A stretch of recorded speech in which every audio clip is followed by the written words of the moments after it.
I finally left him after 52 years. My only regret is that I didn't do it at 30.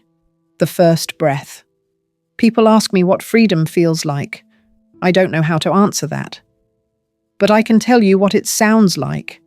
It sounds like nothing, absolute nothing. I walked into this apartment 3 weeks ago, put down my one suitcase, and I just stood there in the hallway. No television playing in the other room, no footsteps, no clearing of throat every 40 seconds. That wet, irritated sound he made when he wanted attention, but wouldn't ask for it.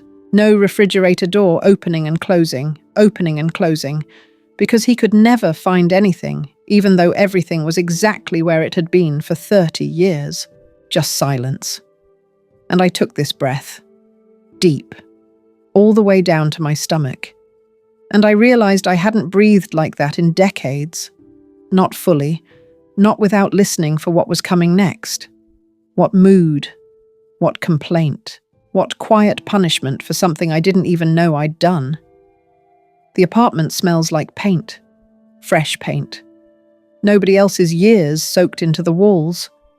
The radiator clicks sometimes, and I don't know its rhythm yet. I'm learning a new house at 77. Learning where the light switches are. Learning that the bathroom door sticks if you don't lift it slightly when you close it. I have a key. Just one key. Not a ring full of keys to his office, his car, the storage unit, the back gate. One key. And I keep it in my coat pocket. And sometimes I squeeze it so hard, the metal edge cuts into my palm. I don't know why I do this. Maybe to make sure it's real. Maybe because the small pain reminds me I actually did it. I actually left. The harder question. 52 years. People hear that number and they think they understand what it means. They don't. 52 years isn't a number. It's a life. It's who you became. It's the person you never got to be. When we divided things, I let him keep almost everything. The house, obviously. The furniture we'd picked out together in 1973. That burgundy sofa I never liked but learned to stop noticing. The dishes. The photographs in their frames. He wanted to fight about the crystal vase his mother gave us. I watched him argue about it. Really argue, his face getting red. And I thought, this is what 50 years comes down to. A vase neither of us ever used. A vase that sat on a shelf collecting dust while we collected resentments.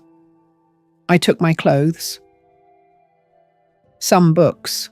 A blanket my grandmother made before she died. The edges frayed now. The colours faded to almost nothing. And that was it. That was my half of 52 years. But that's not what was hard. What was hard was sitting in a lawyer's office, a woman younger than my daughter, and hearing her say irreconcilable differences like it was a medical term. Clinical. Clean. And realizing that there was no language for what actually happened. No checkbox for, I spent 50 years slowly becoming invisible. No legal term for, I forgot who I was, and then I forgot that I'd forgotten. What was hard was telling my children. My daughter cried. Not for me. For the story she'd been telling herself her whole life. The story of her parents' marriage. The solid thing she could point to and say, this is what commitment looks like. I watched her face crack open, and I understood that I wasn't just leaving her father. I was destroying evidence, proof that staying was worth it. She asked me how I could do this to him, to her, to the grandchildren. She said, Mum, you're 77 years old. Where are you even going to go? And I told her I didn't know. My son was quieter. He called me the next day and just said, I didn't know you were unhappy. And that broke something in me, because of course he didn't know. I'd made sure he didn't know. I'd made sure everyone thought everything was fine. I'd made sure I thought everything was fine. That was my job for 52 years, keeping the surface smooth. He asked if there was someone else, as if that's the only reason a woman leaves. As if you need somewhere better to go before you're allowed to leave somewhere that's slowly killing you. There's no one else. There's just me. Finally, just me. The bed. I wake up early now, earlier than I need to, and the first thing I see is the other side of the bed, perfectly made, perfectly empty. I've started sleeping in the middle, spreading out like I'm claiming territory. Some mornings, I reach over just to feel the cool sheets where no one's been. For 52 years, I woke up to the sound of his breathing, heavy, rhythmic, sometimes stopping for a few seconds in a way that made me hold my own breath, waiting, not hoping for anything in particular, just waiting. Now I wake up to pigeons on the windowsill. The apartment is on the 4th floor, and there are pigeons that come every morning around 6. They make these small cooing sounds, almost like questions. I've started talking to them. Not out loud, not yet, but in my head. Good morning? Yes, I'm still here. Yes, it's still strange. Do I miss him? I miss his habits. That's different from missing him. I miss knowing that at 7:15 he would clear his throat and ask what's for breakfast, even though breakfast was always the same thing, had been the same thing for decades. I miss the structure of his needs, because when you spend 52 years organizing your life around someone else's needs, you forget you have any of your own. I hated the way he chewed. I hated it for 50 years. Loud, with his mouth slightly open, like he was trying to hurt the food. And now, sometimes at dinner, I catch myself sitting too still, waiting for that sound, bracing for it. The silence isn't peaceful yet. It's just empty. But I think peace might come. I think peace might be something you have to grow into, like a coat that's slightly too big. The movie theatre. Last Tuesday, I did something I've never done. Not in 77 years. I went to the movies alone. It sounds small. It sounds like nothing. But you have to understand, my husband believed that movie theatres were a waste of money. Pay $15 to sit in the dark with strangers, he used to say. Watch the same thing at home for free. And the popcorn. God forbid, the popcorn. $8 for something that costs them 8 cents. They're laughing at you. So we didn't go, or we went once, maybe twice a year, for something he wanted to see. And I never got popcorn, not once. Not in 52 years of marriage. Last Tuesday I walked into that theatre, and I bought the largest popcorn they had. The bucket was almost bigger than my head. The young man behind the counter asked if I wanted butter, and I said yes. He asked if I wanted extra butter, and I said yes to that too. And I sat in that dark theatre, some romantic comedy I can't even remember the name of, and I ate popcorn with both hands. It was too salty, too buttery. My fingers were slick with it. I felt slightly sick afterward. It was the best thing I've eaten in years, because it was mine. My choice, my indulgence, my money spent on something foolish and unnecessary and wonderful. I sat in that theatre surrounded by strangers, and I thought, this is what it feels like to want something and simply have it. No negotiation, no justification, no explaining why it's not a waste. I'm still learning that I'm allowed to want things. It shouldn't take 77 years to learn that, but it did. The first thing I bought for myself, a lamp, a ridiculous lamp from a second-hand store. Blue glass, shaped like a seashell, with a pull chain that makes a small clicking sound. My husband would have hated it. What is that supposed to be? How much did you pay for that? Where are you going to put it? I put it on my bedside table. I turn it on every night before I sleep, just to watch the blue light fill the room. Not because I need it, because it's beautiful, because I saw it And I wanted it, and I bought it, and no one's opinion mattered but mine. 77 years old. And this is the first object I've ever owned that exists purely because it makes me happy. Every other thing I've bought in my adult life, I could justify. The house needed it. The children needed it. It was practical. It was on sale. It made sense. This lamp makes no sense. I love it for exactly that reason. Am I brave? That's what people want to call me.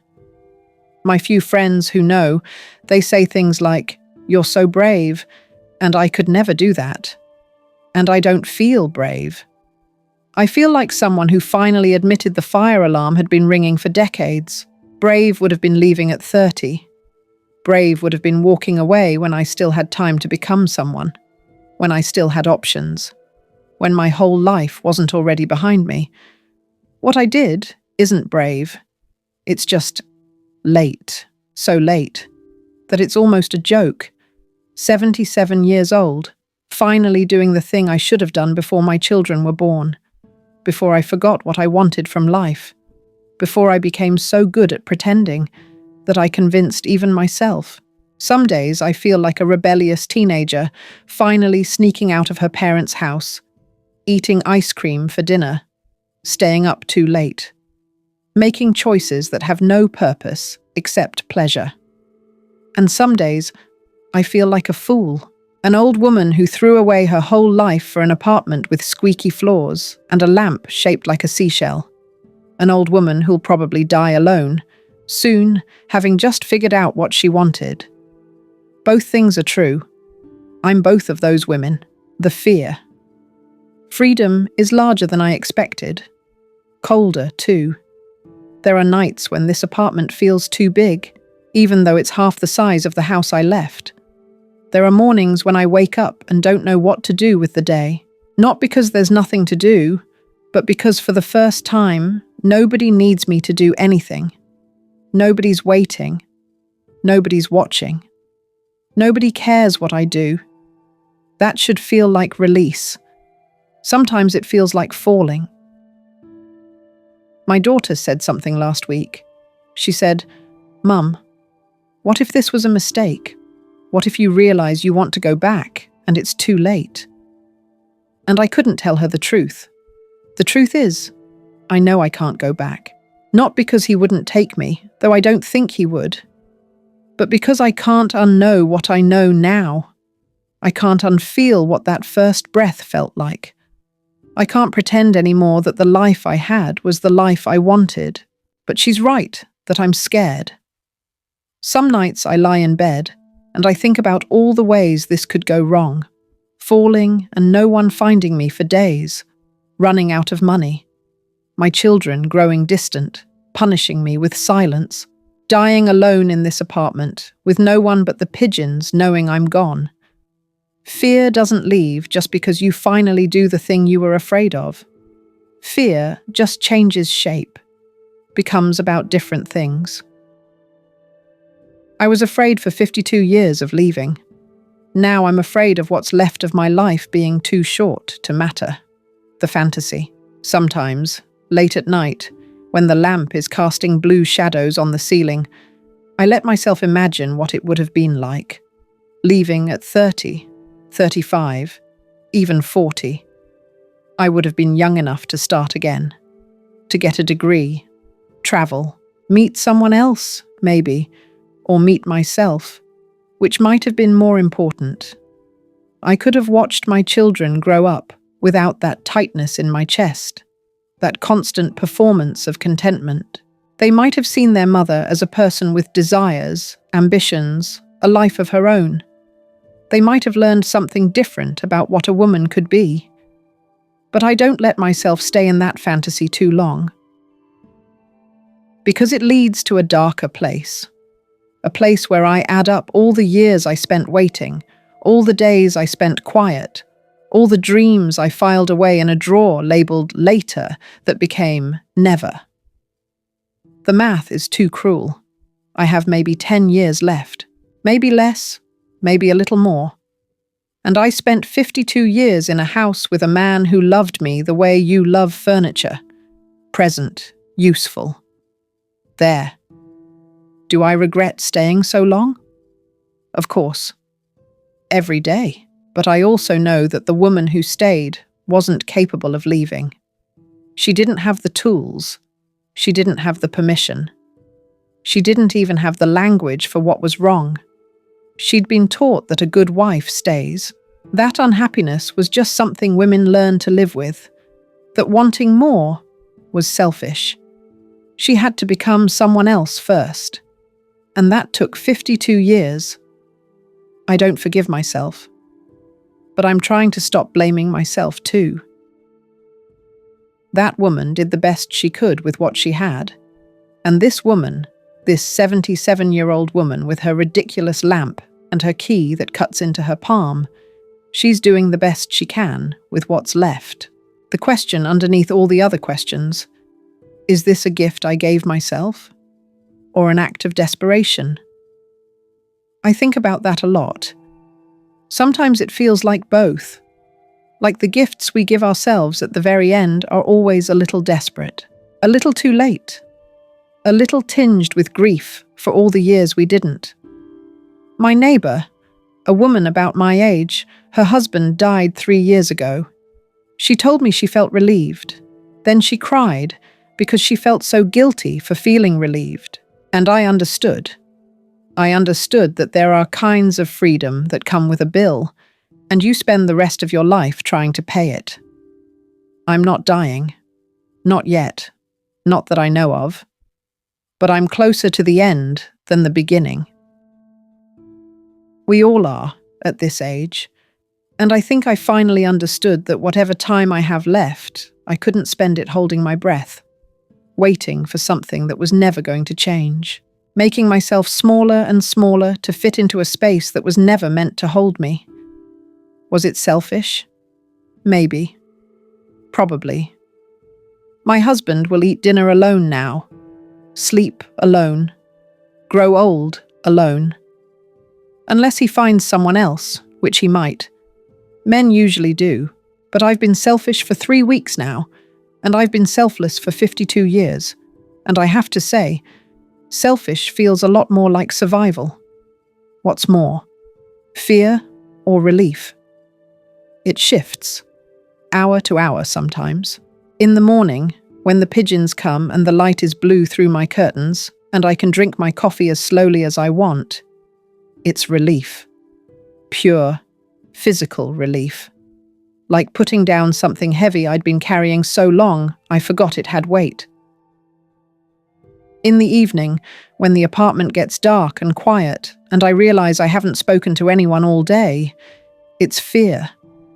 The kind of fear that settles in your chest and makes you breathe shallow again.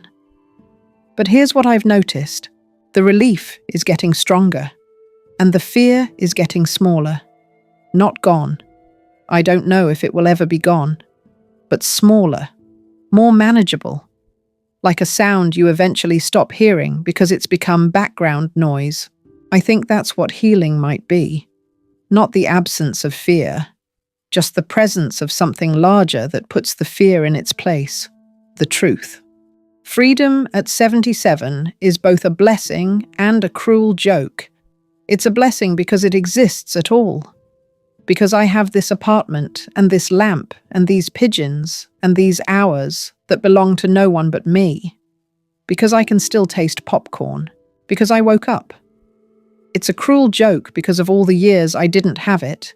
Because I can see so clearly now what I couldn't see then.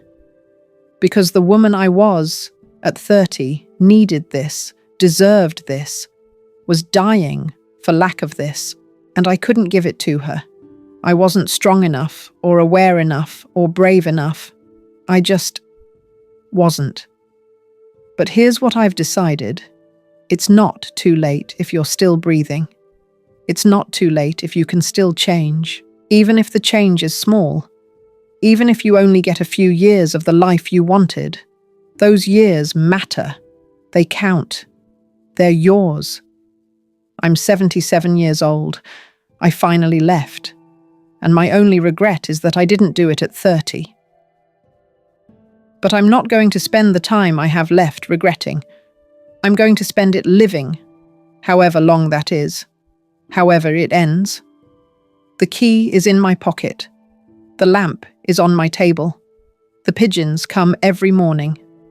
And I am, finally, breathing.